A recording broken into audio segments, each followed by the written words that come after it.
갈라디아서 3장 8절부터 읽겠습니다. 또 하나님이 이방을 믿음으로 말미암아 의로 정하실 것을 성경이 미리 알고 먼저 아브라함에게 복음을 전하되 모든 이방인이 너로 말미암아 복을 받으리라 하였느니라. 그러므로 믿음으로 말미암은 자는 믿음이 있는 아브라함과 함께 복을 받느니라. 무릇 율법 행위에 속한 자들은 저주 아래에 있나니 기록된 바 누구든지 율법책에 기록된 대로 모든 일을 항상 행하지 아니하는 자는 저주 아래에 있는 자라 하였음이라. 또 하나님 앞에서 아무도 율법으로 말미암아 의롭게 되지 못할 것이 분명하니 이는 의인은 믿음으로 살리라 하였음이라. 율법은 믿음에서 난 것이 아니니 율법을 행하는 자는 그 가운데서 살리라 하였느니라. 그리스도께서 우리를 위하여 저주를 받은 바 되사 율법의 저주에서 우리를 속량하셨으니 기록된 바 나무에 달린 자마다 저주 아래 있는 자라 하였음이라. 이는 그리스도 예수 안에서 아브라함의 복이 이방인 가운데 이방인에게 미치게 하고 또 우리로 하여금 믿음으로 말미암아 성령의 약속을 받게 하려 함이라. 아멘. 여러분, 인간은 보편적으로 저주가 무엇인지를 모릅니다. 저주가 무엇인지를 모르고 있고 또 저주가 무엇인지를 알아도 실제로 그 저주가 체감이 안 됩니다. 그래서 인간이 타락했다, 부패했다 이렇게 성경은 표현하고 있습니다. 여러분이 만약 마귀 입장에 한번 서보세요. 죄가 무엇이고 저주가 무엇인지를 인간으로 하여금 알게 하겠습니까? 모르게 하겠습니까? 마귀 입장에서는 모르게 하겠죠. 당연하지 않습니까? 그래야지 죄와 저주에서 절대 헤어나오지 못할 거죠. 그걸 인간이 죄가 무엇이고 저주가 무엇인지를 알고 깨닫는 순간 마귀는 이미 절반 지는 거예요. 그래서 마귀는 모든 세상의 이 모든 것들을 총동원해가지고 어떤 공격을 먼저 펼치냐면 인간들로 하여금 저주가 무엇인지를 모르게 만들어요. 그리고 저주가 무엇인지를 인지한다 할지라도 그것이 실제로 체감이 안 되도록 그렇게 역사하는 것이 마귀의 가장 강력한 수수라는 것입니다. 자, 그럼 성경에서 말하는 저주는 무엇입니까? 우리가 성경을 많이 배웠잖아요. 유일한 있음이요, 유일한 조음이요, 유일한 주권자이신 하나님 아버지를 유일한 신으로 내가 사랑하지 않는 것이 저주입니다. 그죠? 신명기에 나와 있잖아요. 우리가 다 시간이 없어서 찾아볼 수는 없어요. 그러나 하나님을 마음을 다해서 뜻을 다해서 성품을 다해서 사랑하지 않으면 그건 저주를 받는 거예요. 그래서 하나님을 사랑한다라는 것은 뭡니까? 하나님의 이름이 거룩히 여김을 받는 건데 우리의 마음과 생각에서 어떤 행위를 떠나서 나의 마음과 생각에서 하나님이 영광을 받으시는 상태, 1등이 되는 상태가 돼야 돼요. 하나님은 항상 그렇게 되는 것이 당연한 것입니다. 당연한 거예요. 왜? 하나님이 창조주시고 지금도 살아계시고 나의 머리털까지 세고 계시고 나의 모든 생사화복을 주관하고 계시는 주권자이시기 때문에 내가 하나님과 관계를 가질 때는 항상 하나님은 나에게 최우선적인 내 생각의 1등, 내 마음의 1등이 되어야 되시는데 그렇지 못한 상태로 내가 하나님을 대하고 있다면 그것이 뭐라는 거예요? 저주 속에 있는 상태라는 거예요. 지금 아예 하나님 자체를 잊어버려요. 세상의 여러 가지 문제나 사건에 내 마음이 개입돼 버리면 우리는 하나님이 생각이 안 납니다. 그리고 생각이 난다 할지라도 1등이 아니라 항상 2등, 3등, 4등으로 밀려나 버려요. 이 상태가 뭐예요? 저주라는 거예요. 그래서 마귀는 내가 건강하고 물질적으로 부유하고 인간관계에서 문제가 없으면 나는 복받았다 이렇게 인간들에게 세뇌를 시켜버리는 거예요. 지금 보세요. 세상의 유명한 재벌들, 정치인들, 연예인들 보세요. 다 가졌죠. 그들이 부족한 게 뭐가 있어요? 먹고 사는 게 부족합니까? 집이 없습니까? 인기가 없습니까? 다 가졌어요. 근데 철저하게 뭐 속에 있습니까? 저주 속에 있는 거예요. 왜? 하나님 아버지를 모르고 있고 하나님 아버지가 그들의 생각과 마음에서 1등이 아닙니다. 그래서 그들은 철저하게 저주가 뭔지도 몰라요. 본인은 복받았다고 생각해요. 그러니까 철저하게 저주 속에 있는 건데 사람들은 다 그들을 어떻게 합니까? 부러워합니다. 복받았다고 생각을 해요. 건강하고 세상적으로 많은 것들을 가지고 있으니까. 이 마귀가 그렇게 한다라는 거예요. 저와 여러분이 저주를 알아야 됩니다. 저주를 인식해야 돼요. 아, 그래, 세상의 모든 것들을 내가 다 가진다 할지라도 내 마음과 생각에서 하나님이 1등이 아니고 내 마음을 하나님이 채워주지 않고 최우선적으로 하나님 아버지가 나의 생명이요 소망이요 하나님만이 나의 방패요 산성이요 피난처요. 다윗의 시편을 우리가 읽어보면 알잖아요. 그런 상태가 아니면 나는 뭐라는 거예요? 세상의 모든 걸 다 가져도 나는 저주 아래 있는 거다. 이걸 인지를 해야 돼요. 근데 인지를 해도 내가 실제로 체감이 됩니까? 안 됩니까? 잘 안 되잖아요. 그래서 구원은 뭐로 받습니까? 믿음으로 받는 거예요. 왜? 저주를 아는 것도 힘들고 알았다 할지라도 내가 저주 상태에 있다는 걸 체감을 못하니까 나에게 필요한 것은 뭐예요? 믿음이 필요한 거예요. 진리를 믿어야 돼요. 의인은 뭐라고 합니까? 오늘도 믿음으로 말미암아 살리라 이렇게 말씀을 한 거예요. 자, 아브라함을 보세요. 아브라함은 그 시대의 부자였습니다. 지금 부자였고 종도 있고 아내도 있고 결국에는 100세가 되어서 뭐도 가집니까? 이삭, 독자 이삭도 하나님 주세요. 다 가졌죠. 근데 하나님이 아브라함에게 뭐라고 합니까? 독자 이삭을 제물로 바쳐라 이렇게 합니다. 아브라함이 독자 이삭을 아까워하는 것보다 독자 이삭보다 하나님을 더 아까워하는 마음으로 이삭을 제단에서 마음에서 아브라함의 마음에서 이삭을 죽여버려요. 그리고 그런 아브라함의 믿음의 행위를 보고 하나님이 너는 참으로 믿음이 있는 자다. 복의 근원이 된다. 열국의 압이다. 이렇게 표현을 하시는 것입니다. 그래서 그 아브라함의 복이 모든 믿는 하나님의 자녀에게 똑같이 주어진다라는 거예요. 이 상태가 뭡니까? 복과 저주가 나눈 거예요. 자, 보세요. 아브라함에게 있어서 가장 이 땅에서 소중한 존재는 뭡니까? 이삭이죠. 100세에 낳은 이삭이에요. 근데 아브라함의 마음에서 이삭이 1등이 되면 아브라함은 복을 받은 겁니까? 저주를 받은 겁니까? 저주를 받은 거예요. 그래서 아브라함에게 복을 받았다라는 것은 뭐냐? 저주에서 해방되어야 돼요.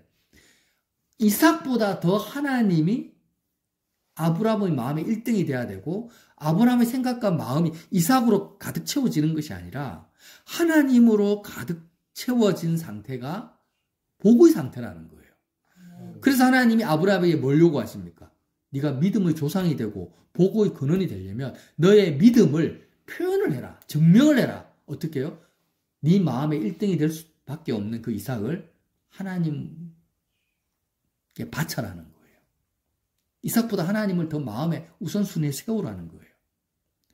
자, 그런데 그 아브라함의 믿음을 누가 가져야 됩니까? 저와 여러분이 가져야 되는 거예요. 저주라는 것은요, 하나님의 공입니다. 공의.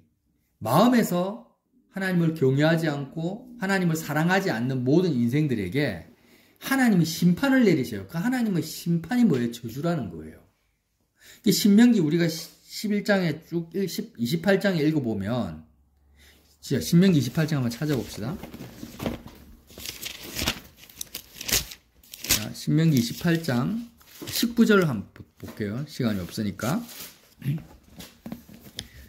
너가 들어와도 저주를 받고 나가도 저주를 받으라. 뭐 하면은요, 앞에 하나님을 사랑해서 하나님의 그의 모든 명령을 지켜 행하지 않으면 들어가도 저주를 받고 나가도 저주를 받으리라. 28장 20절에 너가 악을 행하여 그를 잊음으로 하나님을 1등으로 생각하지 않았기 때문에 내 손으로 하는 모든 일에 여호와께서 저주와 혼란과 책망을 내리사 망하여 속히 파멸하게 하실 것이며 여호와께서 내 몸에 연병이 들게 하사 너가 들어가 차지할 땅에서 마침내 너를 멸하실 것이며 이 저주받는 상태를 말하는 겁니다. 여호와께서 폐병과 열병과 염증과 학질과 한재와 풍재와 썩는 재앙으로 너를 치시리니 이 재앙들이 너를 따라서 너를 진멸하게 할 것이라. 내 머리 위에 하늘은 노시 되고 내 아래 땅은 철이 될 것이며. 그러니까 모든 스트레스와 압력을 다 받는다라는 거예요. 여호와께서 비 대신 티끌과 모래를 내 땅에 내리시리니 그것들이 하늘에서 내 위에 내려 마침내 너를 멸하리라. 여호와께서 내 적군 앞에서 너를 패하게 하시리니 내가 그들을 치러 한 길로 나가서 그들 앞에서 7길로 도망할 것이며 내가 또 땅의 모든 나라 중에 흩어지고 내 시체가 공중의 모든 새와 땅들의 짐승의 밥이 될 것이나 그것들을 쫓아줄 자가 없을 것이며 여호와께서 애굽의 종기와 치질과 계열병과 피부병으로 너를 치시리니 내가 치유받지 못할 것이며 여호와께서 또 너를 미치는 것과 눈머는 것과 정신병으로 치시리니 맹인이 어두운 데서 더듬는 것과 같이 내가 백주에도 더듬고 내 길이 형통하지 못하여 항상 압제와 노략을 당할 뿐이니 너를 구원할 자가 없을 것이며 내가 여자와 약혼하였으나 다른 사람이 그 여자와 같이 동침할 것이며 집을 건축하였으나 거기에 거주하지 못할 것이요 포도원을 심었으나 내가 그 열매를 따지 못할 것이며 내 소를 내 목전에서 잡았으나 내가 먹지 못할 것이며 내 나귀를 내 목전에서 빼앗겨도 도로 찾지 못할 것이며 내 양을 원수에게 빼앗길 것이나 너를 도와줄 자가 없을 것이며 내 자녀를 다른 민족에게 빼앗기고 종일 생각하고 찾음으로 눈이 피곤하여지나 내 손에 힘이 없을 것이며 내 토지 소산과 내 수고로 얻은 것을 내가 알지 못하는 민족이 먹겠고 너는 항상 압제와 학대를 받을 뿐이니 이러므로 내 눈에 보이는 일로 말미암아 내가 미치리라. 쭉 나옵니다. 계속 나옵니다. 근데 하나님께서 왜 신명기에 이렇게 구체적으로 저주를 쫙 나열한지 아십니까? 이런 신명기의 모든 저주가 한꺼번에 임한 그 장소가 바로 십자가라는 거예요. 자, 여러분, 예수님이 십자가에서 머리에 면류관을 쓰고 손과 발에 못이 박혀가지고 벌거벗은 몸으로 사람들의 모든 수욕과 치욕을 감당하시잖아요. 그 십자가 현장이 단지 못 박히고 채찍질 받는 그것만을 의미하는 게 아니에요. 신명기에 나오는 모든 저주가 총합적으로 임한 장소가 바로 십자가라는 거예요. 자, 그러면 물어볼게요. 신명기에 나오는 모든 저주를 누가 받아야 돼요? 내가 받아야 돼요. 우리가 마땅히 받아야 될 거예요. 왜? 내가 마음을 다해서 뜻을 하나님 아버지를 사랑하지 않기 때문에. 항상 내 마음과 생각은 세상에게 있고 세상의 관심사에 사로잡혀 버리기 때문에 하나님의 공의가 저주의 형태로 나에게 임하는 거예요. 임해야 됩니다. 그래서 결국 우리가 읽지는 않았는데 쭉 내려가다 보면 어떤 말이 나오냐면 네가 이런 모든 저주를 받고 결국에는 자 64장 보세요. 64절 28장 64절 여호와께서 너를 이 땅 이 끝에서 저 끝까지 만민 중에 흩으시리니 너가 그곳에서 너와 내 조상들이 알지 못하는 목석 우상을 섬길 것이라. 그 여러 민족 중에서 너가 평안함을 얻지 못하며 내 발바닥이 쉴 곳도 얻지 못하고 여호와께서 거기서 내 마음을 떨게 하고 눈을 쇠하게 하고 정신을 산란하게 하시리니 내 생명이 위험에 처하고 주야로 두려워하며 내 생명을 확신할 수 없을 것이라. 자, 이게 무슨 말이에요? 이 저주가 그대로 이스라엘 백성에 임합니다. 아수르에게 포로가 되고 바벨론에게 포로가 되어가지고 70년 동안 바벨론과 아수르 세계 각지로 흩어져 가지고 이스라엘 백성이 실제로 이 신명기 28장 말씀이 그대로 임해요. 그리고 몇 년 동안 포로 생활을 합니까? 바벨론에게 70년 동안 포로 생활을 하는 거예요. 그 70년의 그 포로 생활, 저주받은 생활이 끝나고 나면 하나님이 다시 이스라엘 백성을 본토로 불러들으셔서 스룹바벨 성전을 세우십니다. 이 이스라엘 역사가 뭘 의미하냐면 인간이 범죄를 하잖아요. 내가 하나님을 잊어버리잖아요. 그러면 나에게는 뭐가 임합니까? 반드시 하나님의 공의대로 저주가 임하고 그 저주는 70년 동안 바벨론 그 포로 생활이 끝나기 전까지는 다시 돌아오지 못한 것처럼 하나님의 저주가 다 심판이 완전히 소진될 때까지, 하나님의 진노가 완전히 소진될 때까지 저주는 끝난다, 안 끝난다? 안 끝난다라는 거예요. 그게 하나님의 공의입니다. 공의. 중간에 하나님의 심판이 임하다가 그래 이제 네 힘드니까 봐줄게 하고 끝나는 게 아니에요. 완전히 70년이라는 약정된 기간까지 다 이루어져야만이 포로 생활에서 돌아오는 거예요. 자, 그럼 봅시다. 저와 여러분이 수시로 저주 속에 들어가죠. 하나님을 잊어버려요. 사랑하지 않습니다. 내가 자녀 문제에 마음이 빼앗기고, 지금 우리 대한민국의 많은 보수 기독교인들이 지금 대한민국이라는 나라에 다 빼앗겨버려요. 아브라함에게 누가 중요합니까? 이삭만큼 중요한 존재가 없어요. 아버지로서 이삭을 지키고 보호하는 것만큼 의롭고 정의로운 게 어디 있습니까? 안 그래요? 아버지로서 독자 이삭을, 아들을 내가 보호해야 되고 지켜야 되고 아들을 잘 양육하는 것만큼 도덕적이고 윤리적이고 합리적이고 인본주의적인 일이 어디 있어요? 근데 하나님이 아브라함에게 뭐라고 합니까? 모든 인류를 역행해가지고 이삭을, 네가 아버지로 이삭을 죽이라고 합니다. 그러면 대한민국 국민으로서 이 대한민국의 공의와 정의를 실현시키고 민주주의를 지키고 정치 경제를 내가 하나님의 자녀로서 하는 것이 얼마나 중요합니까? 얼마나 합당합니까? 그런데 그 대한민국의 정치 경제 상황에 내 마음이 아브라함이 이삭에게 마음을 투여하는 것처럼 이렇게 투여하는 것이 하나님이 내 마음인가 생각에서 1등이 되지 못하게 하는 것들이 그게 저주가 아니고 뭐냐라는 거예요. 근데 수많은 기독교인들이 이 정치 보수와 진보로 나눠져 가지고 마음이 여기에 다 소진시켜버리고 하나님이 내 마음의 유일한 있음과 주권자와 조음이 되는 이 상태가 되지 못하는 상태가 저주 속에 있는 상태라는 걸 압니까 모릅니까? 모르고 있는 거예요. 왜? 대한민국이 소중하니까. 아브라함에게 이삭이 소중하듯이. 그렇게 진보와 보수의 마음이 빼앗기고 있는 나의 이삭을 십자가에 못 박아야 된다는 걸 몰라요. 그게 저주라는 걸 몰라요. 마귀가 얼마나 영악한지 모릅니다. 자, 그러면 그렇게 우리가 저주 상태에 있을 때 어떻게 하면 복의 상태로 다시 돌아오느냐? 저주는 어떻게 해요? 다 소진돼야 된댔잖아요. 오늘 다시 갈라디아서 3장을 한번 봅시다. 갈라디아서 3장 13절 그리스도께서 우리를 위하여 저주를 받은 바 되사 율법의 저주에서 우리를 속량하셨으니 기록된 바 나무에 달린 자마다 저주 아래 있는 자라 하였습니다. 자, 나무는 십자가를 말하죠. 예수님이 십자가에 달린 이유는 뭡니까? 내가 받아야 될 저주를 누가 받으시는 거예요?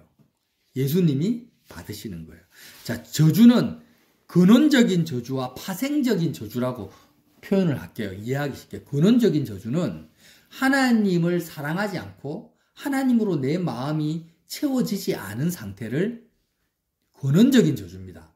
근데 이런 근원적인 하나님과의 관계가 교제가 끊어진 상태를 깨닫게 하시려고 하나님이 역사하는 저주를 파생적인 저주라고 표현할 수 있어요. 예를 들어서 병을 주셔. 이스라엘 백성들에게 전염병을 주셔요. 그리고 막 바벨론에 포로가 되게 하세요. 막 농사가 안 되게 가뭄을 주시고 기근을 주세요. 이런 것들을 파생적인 저주라는 거예요. 근원적인 저주를 깨닫게 하시려고 그렇게 인간의 수준에서 고통을 주셔서 야 네가 지금 하나님을 놓치고 있잖아. 하나님을 붙들어야 돼. 이렇게 하는 파생적인 저주가 있어요. 근데 예수님의 십자가는 뭘 의미하냐면 이런 근원적인 하나님과의 관계와 교제가 끊어진 근원적인 저주와 파생적인 저주를 총체적으로 다 쏟아부은 장소가 뭐예요? 십자가라는 거예요. 이 저주의 끝이 어떻게 하나님의 저주를 다 쏟아부어서 이 저주의 결말이 어떻게 나느냐? 죽음으로 납니다. 죽음. 그래서 예수님이 결국에는 십자가에서 고난받으시고 고통당하시고 어떻게 하십니까? 죽잖아요. 근데 그 십자가에 하나님과의 관계가 끊어진 근원적인 저주와 끊어진 관계로 인해서 아까 신명기 28장에 임하는 모든 저주, 총체적인 저주가 자, 내가 다 받아야 되는데 그걸 다 쏟아 부어가지고 그 저주가 바벨론 80년 포로 생활이 끝난 것처럼 모든 저주가 다 쏟아진 결과 예수님이 어떻게 되십니까? 죽잖아요. 하나님의 진노와 저주가 다 소진이 됩니다. 소모가 돼요. 공의가 완성이 돼요. 하나님의 공의가 완성이 됩니다. 그 상태가 바로 십자가인데 그 하나님의 공의로 임하는 근원적인 본질적인 저주와 파생적인 저주가 자 누가 받아야 됩니까? 자 이제 여기에서 중요합니다. 누가 받아야 돼요? 실상은 죄 없는 예수님이 아니라 내가 받아야 돼요. 내가 받아야 돼요. 내가 받아야 되는데 예수님이 받았어요. 자 그러면 이제 생각을 해봅시다. 내가 저주가 무엇인지를 몰라요. 만약 직장에 가서 일에 홀딱 빠져버렸어요. 내 일에 당연히 직장인들은 일을 열심히 해야지. 저주라고 생각 안 합니다. 근데 내가 하나님을 잊어버리고 놓칠 만큼 일에 빠져버렸어. 그러면 나는 지금 어떤 상태예요? 저주받은 상태예요.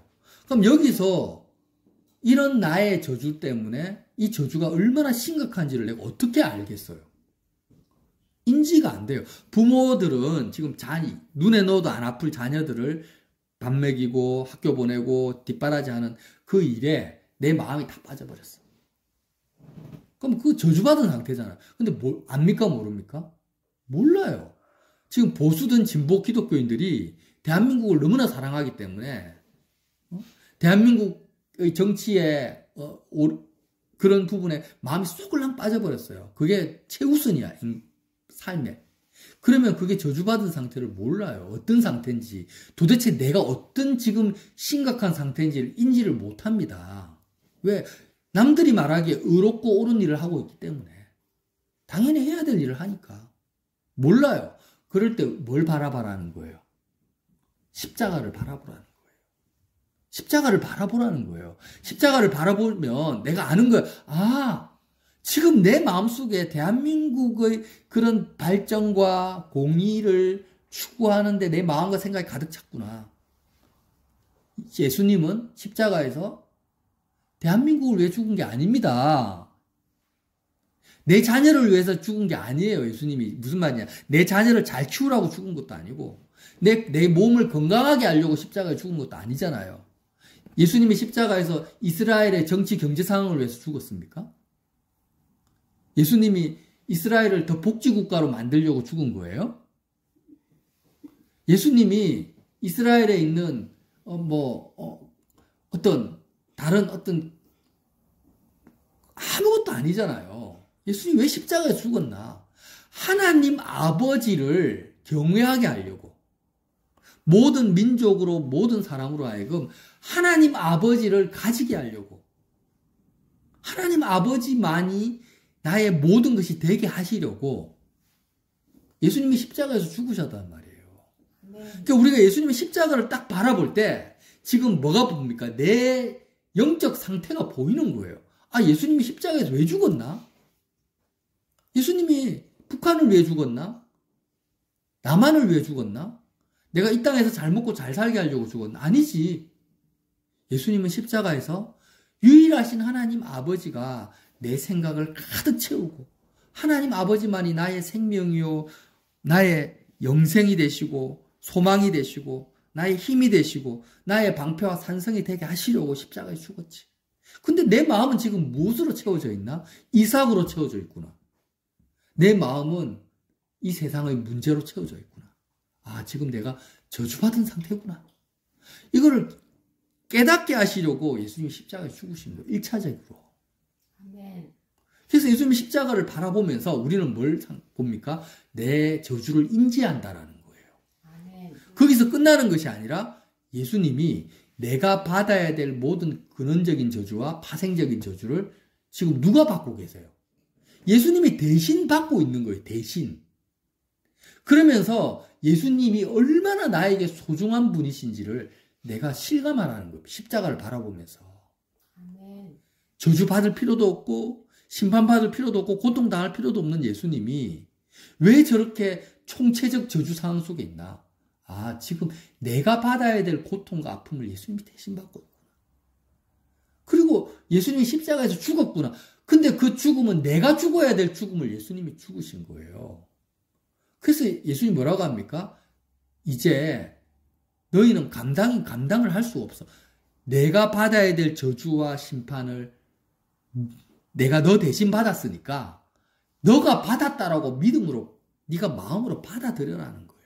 아멘. 당연히 너가 받아야 될 건데 내가 대신 받았으니까 이제 너가 저주를 직접 너는 감당을 못하니까 내가 받았어. 그러니까 너가 마음으로라도 나의 십자가의 고난과 죽음에 내가 받아야 될 거라고 네가 마음으로 받아들여라는 거예요. 아멘. 이게 뭐예요? 믿음이라는 거예요. 그러면 진짜 내가 예수님의 그 저주와 죽음을 내 것으로 받아들이면 나는 예수님의 죽음을 받아들인다. 자, 여러분, 죽음이 뭡니까? 세상과 끝나는 거예요. 죽음이라는 것은 내 마음이 십자가의 죽음은 내 몸은 실제로 죽지 않지만 내가 믿음으로 받아들이면 예수님의 십자가의 죽음을 나의 죽음으로 받아들이는 거예요. 그럼 그리스도의 죽음을 내가 받아들이면 죽음이라는 속성 자체가 세상과 아예 끝나는 거잖아요. 죽으면 다 끝나잖아요. 내가 죽으면 대한민국 국민이 아닙니다. 내가 죽으면 아버지도 아니고 자녀도 아니고 여자도 아니고 남자도 아니에요. 세상과 완전히 끝나버리는 거예요.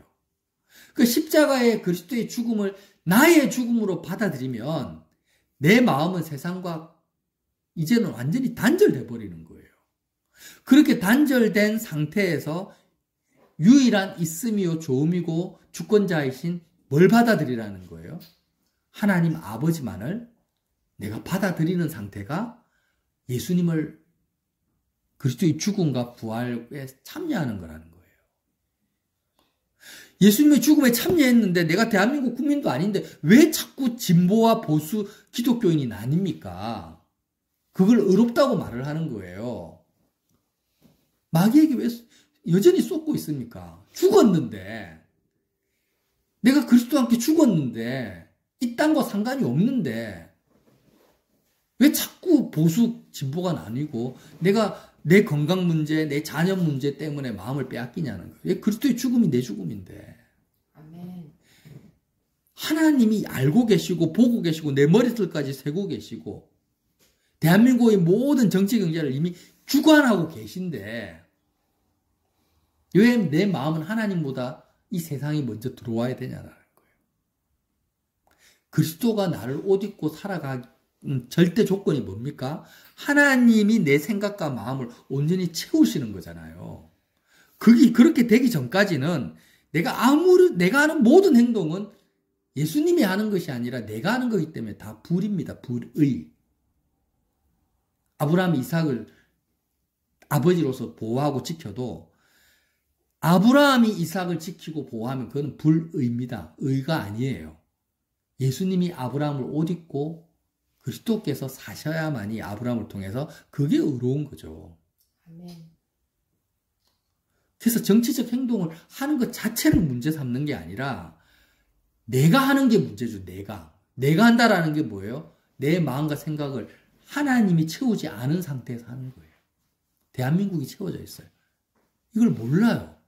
근데 꼭 정치적인 문제만을 말하는 게 아니라 우리가 하루를 돌아보십시오. 내 마음과 생각이 뭐로 채워져 있는지를. 그래서 내가 저주받은 상태라는 것을 인지할 때마다 인지할 수 없죠. 그러니까 십자가를 우리가 놓치면 안 돼요. 십자가 예수님을 항상 붙들고 살고 생각하면서 내가 하나님 아버지만을 주시기 위해서 예수님 십자가에서 죽었는데 지금 내가 뭐 하고 있지? 예수님 십자가를 바라보면서 예수님은 하나님 아버지만을 나에게 주시려고 지금 십자가에서 고통당하고 계신데 나는 지금 도대체 뭐 하고 있지? 이렇게 저주받은 상태를 자각해야 된다는 거예요. 아멘. 그리고 그리스도의 죽음을 내가 먹고 마시면서 세상과 내 마음을 끊어버려요. 아멘. 하나님 아버지만을 내 마음으로 채워 넣는 거예요. 이 아브라함의 믿음을 저와 여러분이 따라가야만이 우리는 구원을 받을 수가 있습니다. 아멘. 세상을 향해서 어떤 행동은 세컨드, 그 다음 스텝이에요. 그 다음 스텝. 지금 내가 해야 될 것은 뭐예요? 하나님 아버지로 내 마음을 채우는 거예요. 아멘. 채우고 나서 하나님이 시키시는 대로 하면 되죠. 그 다음 스텝으로. 그러다가 하나님이 시키시는 일을 하다가 또 하나님을 잃어버리면 다시 십자가로 돌아가야 됩니다. 이렇게 우리가 십자가 붙들고 바울처럼 살다가 아버지 계신 영원한 본향으로 저와 여러분이 최후 승리함으로 들어갑시다. 네, 그렇게 하시기를 예수님 이름으로 빌어드립니다.